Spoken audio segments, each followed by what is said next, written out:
Tips ke-12, IQ finansial. Untuk menjadi kaya, kita perlu meningkatkan IQ finansial kita. Robert T. Kiyosaki. IQ finansial menurut Robert Kiyosaki mencakup 4 bidang yang luas. Satu adalah akuntansi, yang kedua adalah investasi, yang ketiga adalah mengerti faktor pasar, yang keempat mengerti hukum. Mari kita jelaskan satu persatu. Akuntansi. Inilah yang Robert Kiyosaki disebut sebagai melek finansial. Keterampilan penting jika Anda ingin membangun imperium bisnis adalah akuntansi. Semakin banyak uang yang menjadi tanggung jawab Anda, semakin dibutuhkan keakuratan, atau kalau tidak, rumah Anda atau rumah finansial Anda akan ambruk. Ini adalah otak bagian sebelah kiri atau detail. Melek finansial adalah kemampuan untuk membaca dan memahami laporan keuangan. Kemampuan ini mengizinkan Anda untuk mengenali kekuatan dan kelemahan dalam bisnis apapun. Yang kedua, IQ finansial Anda yang penting adalah harus memahami tentang investasi.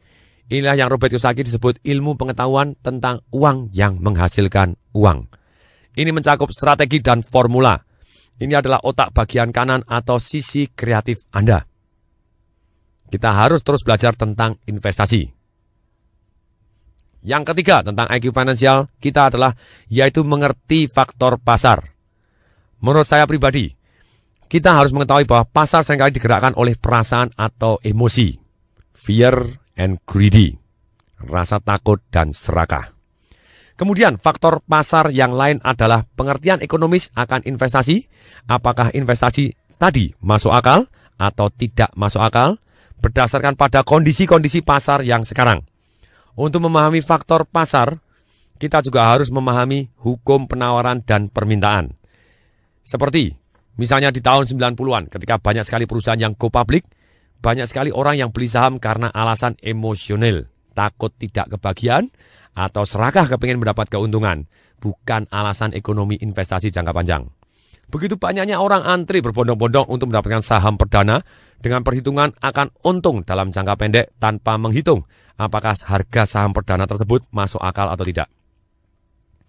Memang benar bila dilepas jangka pendek mereka akan untung. Tapi pada prakteknya banyak orang yang merasa untung tapi tidak untung sesungguhnya karena mereka tidak jual ketika untung. Sedangkan ketika harga turun mereka tidak berani jual karena takut rugi, disimpan sampai hari ini dengan sakit hati. Dan siapa orang yang untung dalam situasi tersebut? Adalah orang-orang yang memahami hukum pasar dan mereka yang berjualan saham.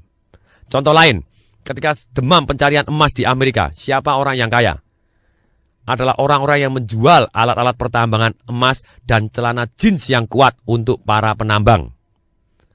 Orang-orang yang kaya adalah orang-orang yang bisa mengenali permintaan pasar atau bahkan mereka bisa menciptakan pasar sendiri. IQ finansial yang keempat yaitu pemahaman tentang hukum. Misalnya dalam memanfaatkan korporasi atau perusahaan yang dibungkus dengan keterampilan teknis tentang akuntansi, investasi dan pasar dapat membantu pertumbuhan yang luar biasa. Orang dengan pengetahuan tentang keuntungan dan perlindungan pajak yang disediakan oleh perusahaan dapat menjadi kaya dengan jauh lebih cepat daripada orang yang cuma menjadi karyawan atau pemilik tunggal sebuah bisnis yang kecil.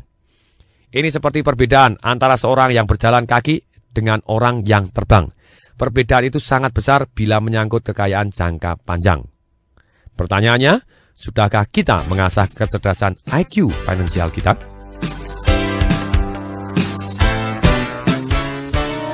قلبي مشاعر أخفيها قد أشرقت الشمس عليها عن خطط لم أعبأ فيها ستكون بأيامي خرقا فحياتي قبل الحلقات تيه بضياع بشتاتي من دون